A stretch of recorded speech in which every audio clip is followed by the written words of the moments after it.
Bonjour à tous, c'est Claire et bienvenue dans cette vidéo où je vais vous présenter les énergies pour la semaine prochaine. Pour ça, j'ai utilisé les cartes du kit Story World que je vous ai présenté il n'y a pas très longtemps. Et en fait, j'ai fait quelques tirages avec. J'ai vu que c'était vraiment bien adapté pour la divination. Il me fait un petit peu penser ce jeu au jeu l'Oracle des Visions de Ciro Marchetti, qui est aussi sur un principe très intuitif.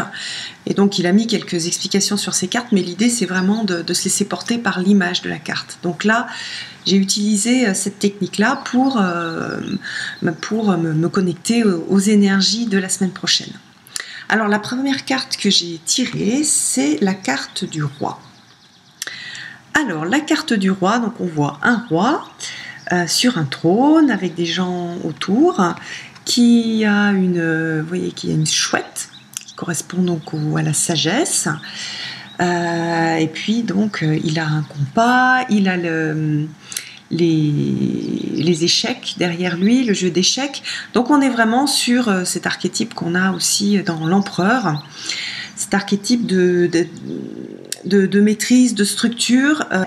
C'est un peu un roi intérieur. On peut se poser aussi la question de comment est-ce qu'on réagit aux règles, comment est-ce qu'on s'insère dans les règles qu'un roi extérieur aurait aussi pu nous imposer. Donc voilà, plutôt 2 jours sur des énergies de structure, donc de structure, de maîtrise, de règne aussi. Donc à savoir, est-ce que ça vient de l'extérieur, est-ce que ça vient de l'intérieur? Pour certaines personnes, ce sera un travail intérieur, un travail de restructuration, de poser par exemple vos limites, vos propres lois, vos barrières, etc. vis-à-vis des autres, ou alors ce sera une réflexion sur comment est-ce que vous réagissez par rapport aux limites qui vous sont imposées par l'extérieur. Soit ce sera une remise à... un peu on vous réveillera en disant mais oh, il y a quand même, on vit en société, etc., il faut suivre les lois. Ou alors ça sera plutôt une idée de est-ce que je me suis pas trop enfermée dans les lois de quelqu'un d'autre, est-ce que je me suis pas trop soumise à ces lois et que du coup je me perds. Voilà, donc un travail là-dessus, sur la sagesse intérieure, la sagesse extérieure, les lois sages ou pas de l'extérieur, les lois sages ou pas de l'intérieur. Donc 2 jours avec des énergies particulièrement favorables pour ce travail. Alors, pour mercredi, jeudi, vendredi, on a une carte super sympa. C'est la carte du chien et c'est la carte de l'amitié. Donc ça va vraiment être 3 jours sur le thème de l'amitié, de la fidélité, de la loyauté. Donc quels amis vous avez, quel type d'amis vous êtes. Voilà, donc c'est une carte très simple et en même temps qui est très profonde, parce que l'amitié c'est important dans la vie de tout le monde. Donc on a tous à aussi se repositionner et puis donc à se remettre, c'est peut-être aussi des moments pour se remettre en contact avec des amis, retisser le lien, repenser à ses amis, repenser à être un bon ami. Voilà, donc c'est 3 jours qui sont sympas sur le thème de l'amitié. Et puis pour le week-end, on a une carte qui est la plus jeune des filles. Alors sur cette carte-là, on a plusieurs choses en fait. On a toujours cette énergie d'enfant, donc l'enfant que l'on a quelque part. Là, on n'est pas sur une fille, on est plus sur l'enfant que l'on est, qu'on soit un homme ou une femme. Hein. Donc, cet enfant-là, il porte, surtout comme il est de sexe féminin, il porte toute l'intuition, la sensibilité, le côté enfant yin, donc la fragilité, la sensibilité, la poésie, toutes ces valeurs qui sont des valeurs féminines, hein, qu'on soit un homme ou une femme.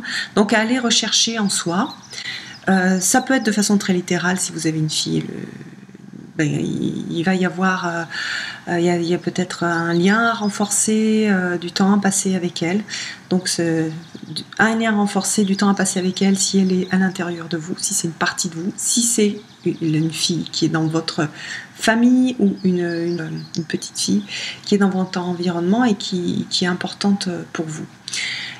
Dans cette carte, on a aussi une sorte de... Cette jeune fille, elle part à l'aventure. C'est la jeune fille qui part à l'aventure, enfin la petite fille qui part à l'aventure de la vie, avec son côté innocent et sa capacité d'émerveillement. Donc, allez chercher la petite fille que vous avez à l'intérieur de vous. Laissez-la vivre, laissez-la s'émerveiller, laissez-la partir à l'aventure, que ce soit une aventure, c'est toujours la même chose, une aventure physique ou une aventure intellectuelle, donc peut-être c'est relire un livre qui va vous reconnecter avec cette partie sensible, c'est peut-être aller faire un tour dans la nature, c'est passer du temps avec une petite fille ou un des enfants qui ont cette partie très instinctive et très innocente. Voilà, donc c'est aussi une énergie très très positive et je vous engage vraiment à l'utiliser ce week-end parce que on est beaucoup à avoir besoin de nous relier à ça. Il y a cette partie de nous qui est sensible, qui est délicate, qui s'émerveille. Voilà. Donc pour ce week-end-là, profitez-en, enfin pour le week-end qui arrive, profitez-en pour vous relier à cette énergie. J'espère que ce tirage vous a plu. Voilà, je vous invite à aussi commenter ce jeu qui est un peu particulier. Je vous invite aussi à développer justement dans le cadre de ce week-end, pour les gens qui tirent les cartes, à développer, à vous laisser, à laisser parler en vous la partie sensible.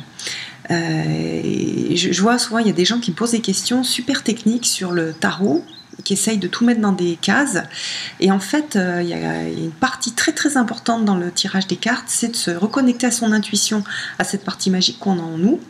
Alors il y en a qui parlent de médiumnité, etc. Mais moi je vais parler de l'intuition et à faire confiance à notre intuition parce que le tarot, les oracles, on ne peut pas avoir l'explication d'une carte juste en lisant un livre. C'est une base de réflexion, c'est plein de petites... Bien sûr que c'est important de se former, de lire des choses, de connaître la signification des cartes, mais si on n'utilise pas son intuition, on a beaucoup d'informations sur une même carte et on ne sait pas trier et surtout on ne sait pas raconter la globalité du tirage parce que les cartes s'influencent les unes avec les autres, plus en fonction de la question, de la situation. Donc si on n'utilise pas son intuition, c'est très difficile de lire les cartes. D'ailleurs, c'est ce qui se passe au début, on n'a pas confiance en soi, on ne sait pas bien connecter son intuition. Donc voilà, cette carte du week-end, c'est aussi ça. C'est aller connecter la partie sensible que les enfants ont naturellement. Voilà, parce qu'ils sont très très à l'écoute du monde. Et pas encore trop mentaux, donc ils ont développé ça, ces petites antennes qui leur permettent de comprendre des choses, pas uniquement par le mental, mais par l'intuition, par quelque chose d'un peu... L'intuition, c'est un peu... il y a un côté un peu merveilleux et magique. Donc voilà, reconnectez-vous à cette intuition. Si vous tirez les cartes, jouez avec vos cartes. Voilà, jouez, restez dans le jeu. Et voilà, et l'énergie de l'enfant. Je vous souhaite une belle semaine et puis je vous donne rendez-vous pour une prochaine vidéo. Bye bye!